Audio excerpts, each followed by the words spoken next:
Magandang araw po sa inyong lahat. Doc Willie po. Meron tayong mga updates. Meron ako mga mahalagang sasabihin, okay? Hindi lang to update sa kalusugan ko. Alam niyo naman, itong ginagawa ko po, hindi to para sa akin. Hindi tayo nagbablog-vlog para lang sa atin o kumita. Yan po ang pinakamalayo sa isipan ko. Lahat ng video ko, isipin nyo lang maigi. 100% para sa inyo. Sinasabi ko, sakit ko, cancer, stage 4 para lumakas loob nyo. Pinapakita ko yung mga bulok sa Pilipinas ng healthcare natin. Bulok ang healthcare na pangmahirap. Bulok din ang healthcare ng pangmayaman. Gusto natin maayos. Hindi tayo pwede patumpik-tumpik sa salita kasi delay na tayo ng delay. 60 years old na ako, delay na ng delay ng nung bago akong doktor 30 years ago, delay na tayo ng delay. Hanggang ngayon, magtatake pa ba tayo ng mata na bulok ang healthcare natin? Dito sa Singapore, grabe, ang daming Pilipino ko nakakausap. Pilipino, mga pasyente. Lahat sinasabi, misdiagnosis sila sa atin. Laging na mali yung laboratory, na delay, na ganyan. Lagi puro stage 4. Puro stage 4 ang nandito. Puro stage 4. Anyway, explain ko mamaya, ha? Basta po, hindi to para sa akin itong video na to. Kung para sa akin lang, mananahimik na lang ako, magko-quiet na lang ako, magpapagamot na lang ako mag-isa, magko-cruise na lang ako, matutulog na lang ako, iwas na lang ako sa basher, diba? Sinabi ko nga sa basher, diba? Kaya nga nagtsatsaga tayo, nagtitiis tayo, kasi naniniwala ako, ang tao dapat hindi swapang. Ang tao na bubuhay sa mundo, hindi para kumita ng pera, pakainin lang anak niya, tapos na, hindi dapat ganon. Bukod sa pakainin mo anak mo, palakihin mo, dapat tumulong ka sa kapwa. Kung hindi ka tutulong sa kapwa, pabigat ka lang sa mundo. Okay, kailangan natin maraming matitinong tao, matitinong Pilipino para umangat yung bayan natin. Okay, so mamaya lahat po to para sa inyo. Anong gagawin natin?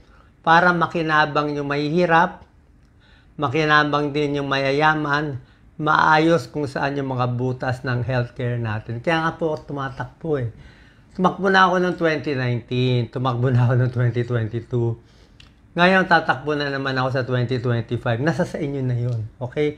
Hindi ko na kasalanan yun. Kung hindi nyo boboto, wala na akong problema. Magre-relax na lang ako. Pero naniniwala ako, binigyan ako ng Diyos at a specific timing. 1 month before filing, binigyan niya ako matinding sakit. Sobrang tindi ang binigay niya. Yung pinakamahirap binigay niya, tanong niyo sa oncologist niyo. Ito daw yung pinakamahirap pagalingin sa lahat. Sarcoma. Yung mga ibang sakit na stage 4 daw, dito sa Singapore, baliwala lang daw yan. Mga lymphoma, minamani-mani nila dito, lung cancer, liver cancer, breast cancer, baliwala sa kanila, stage 3, stage 4. Pero itong sarcoma ko na stage 4, kahit yung doktor ko sabi niya, mahirap. Tagilid, sabi niya. Pero kahit tagilid, syempre tiwala tayo sa Diyos. Papakita ko lahat. Pakita ko lang muna yung nangyari sa akin para sa gusto ng update. Bago yung mga tips natin, anong gagawin natin sa bayan. Kaya relax lang, para sa bayan to. Hindi to para sa akin. Kailangan dami nag-pray eh.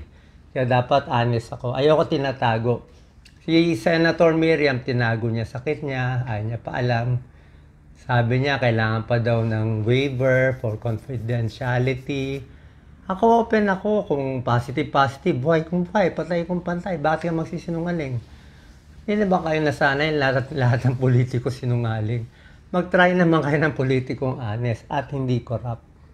Yan na, pakita ko lang yung mga pictures. Yan. Ito ang dati kong PET scan. Pasensya na, yun ang pinakamalapit. Ang bukol, ito lahat to ang bukol eh. This whole thing is the bukol. Lahat yung malaking bilog na yan sa gitna, bukol yan. Ito parang football, grabe oh. Spine, no? Pero, ang pinakasalbahe, itong may ilaw. Itong parang araw, mga 4 cm yan siguro. So, binigyan siya ng parang sugar na isotope kinakain ng bukol. This is 6 weeks ago. Ibig sabihin, galit na galit siya, palaki siya ng palaki. Kaya sobrang sakit to. Parang pinapatay ako. Tingnan niyo nangyari after 6 weeks. Sabi ng doktor ko, si Dr. Ang Peng Tiam, sabi niya, mahirap to Pero tingnan niyo nangyari after 6 weeks Ang liit na lang niya. Pero pa rin hindi sa wala, andyan pa rin siya, pero maliit na siya. Kumalma na siya. Hanap tayo ng ibang view. Ito, PET scan view. Pwede nyo i-review to sa mga doctors. So, ito, another view, kita mo. I'm not sure kung mas mababa to. Ito, dati, kita mo, sa may baga to, galit na galit to, parang vulkan, ang daming active Pero yung bukol, lahat Itong bukol daw, parang dead tissue na siya Dead tissue na. Parang patay na kasi laman-laman, dugo-dugo na lang. Kasi hindi na siya nag-active So, nung binigyan ng sugar, parang hindi na buhay yung cancer na yon. Yung active na lang, yung parang Batman na dalawa. At bukod dyan, may tubig pa ako dito. So, yung tubig sa baga, possible bukol din yan. Tingnan nyo nangyari afterwards. Okay, akit natin afterwards.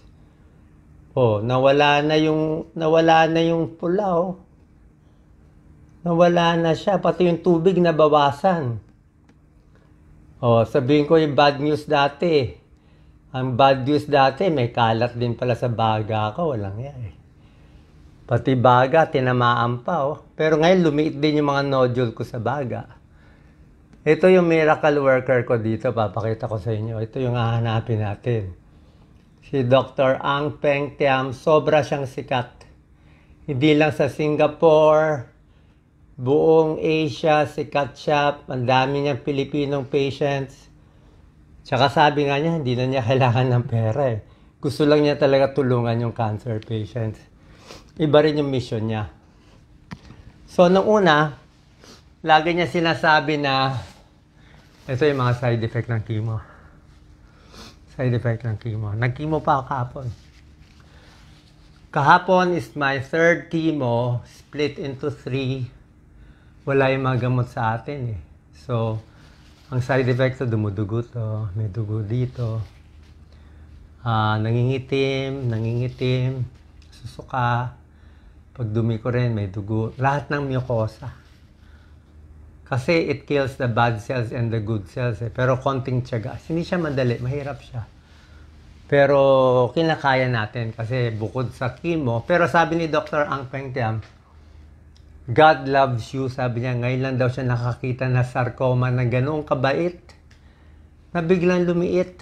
Kaya sabi niya, mukhang hindi lang to gamot It's not just the medicine. Although yung binigay niyang medicine, wala sa atin. Sa atin, I think may doxorubicin, may cystatin. Ewan ko lang kung may Avastin. Ewan ko lang kung may Neupogen tayo pang WBC. Pero meron pa siyang Neulastine na matindi. Tapos yung albumin ko, 6 na ganitong bote per week. Sa atin, dito gana binibigay nung nasa PGH ako. Yung mga ayaw bigay kasi mahal. Pero, sobra pala ganda. Sobra ganda. Laging cost, tayo. So, okay, balik tayo sa mahirap. Yun naman ang gusto natin. Nakwento ko lang sa inyo. So, mukhang okay, mukhang gumagaling, mukhang God's will. Pero ako kasi, whatever time God gives me, okay na ako Nung may sakit ako, umiyak ako, kahit 1 day lang ako mabuhay, okay na. Ngayon, 1 week. Ngayon, ang plano ko hanggang May 2025. Ngayon, syempre, ang plano ko, tatapusin ko yung term ko, di ba? Hanggang 2020. So, God, I need 7 years. Di ba? I need 7 years. Kasi kung wala ng purpose yung buhay ko, di dapat patayin na ako, di ba? Tsaka natutuwa naman ako, first time, marami nagdasal sa atin. So, ang katotohanan natin ay barado kasi mga mucosa nasisira ay kaya dumudugo siya.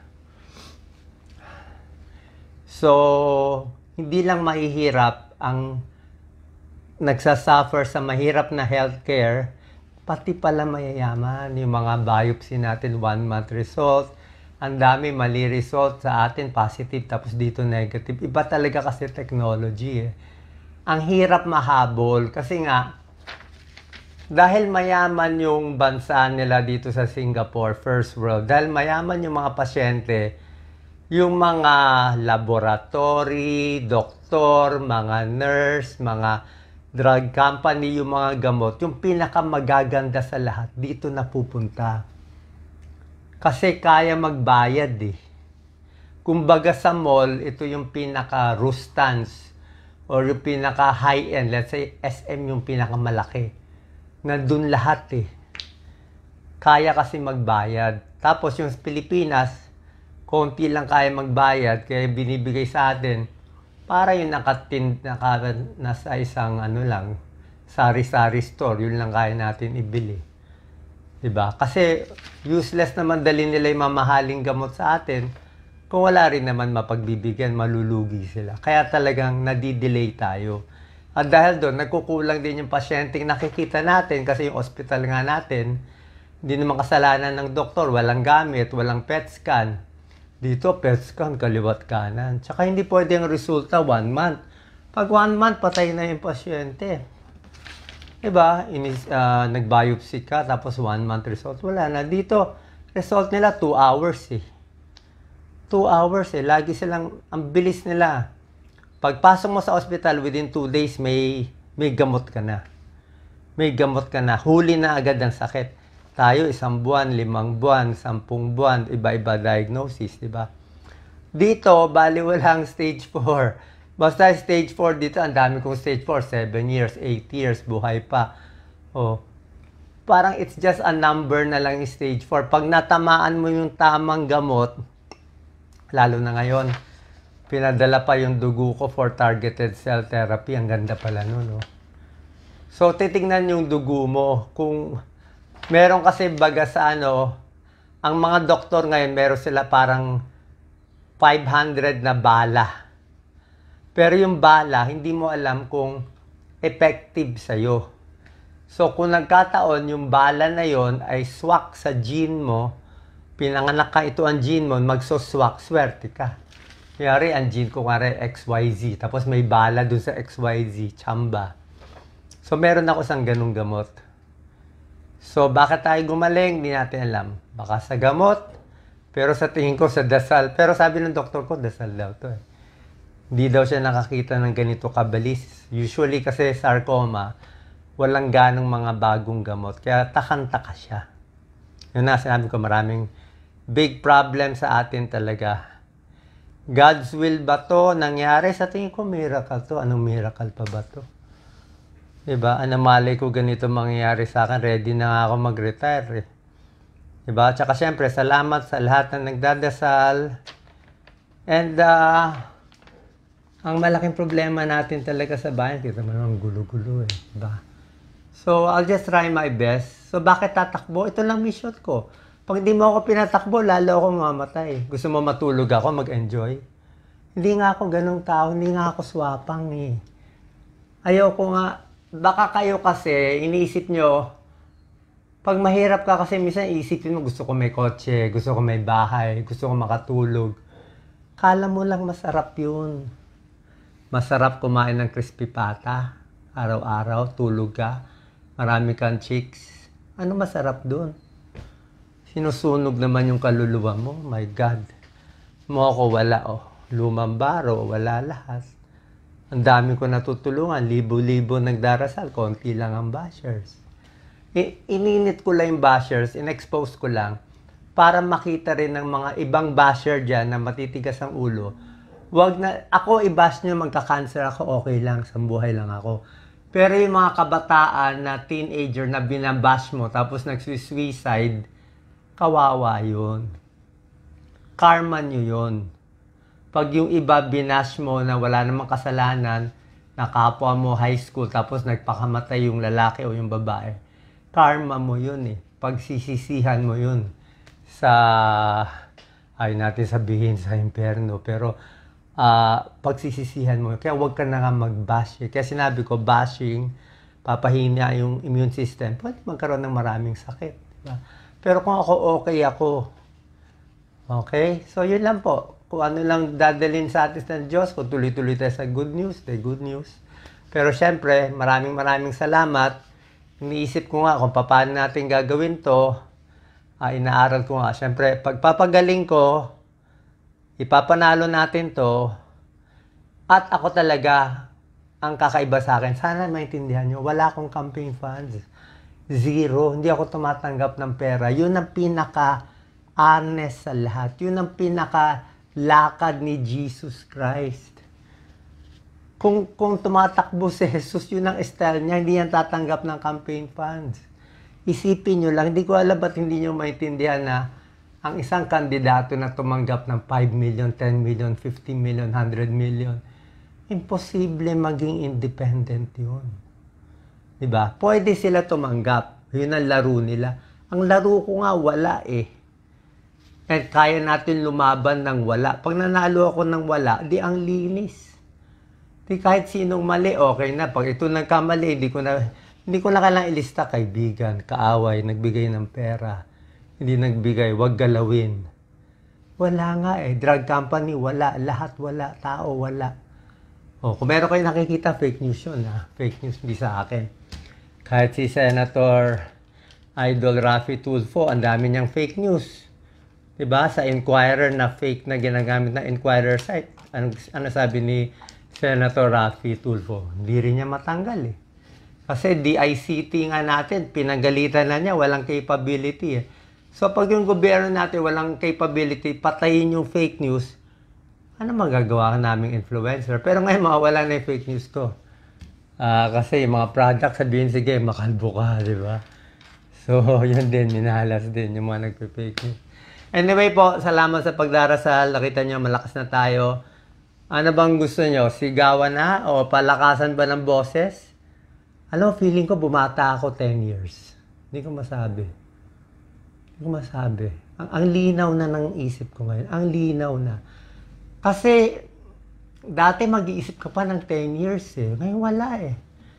I'll do it now. Tama-tama, mali-mali. Naku, may nakita akong mali. Last clue, kita mo yung mga propeta. Yung mga prophet na pinapatay sa Bible, pinapagalitan nila yung king eh.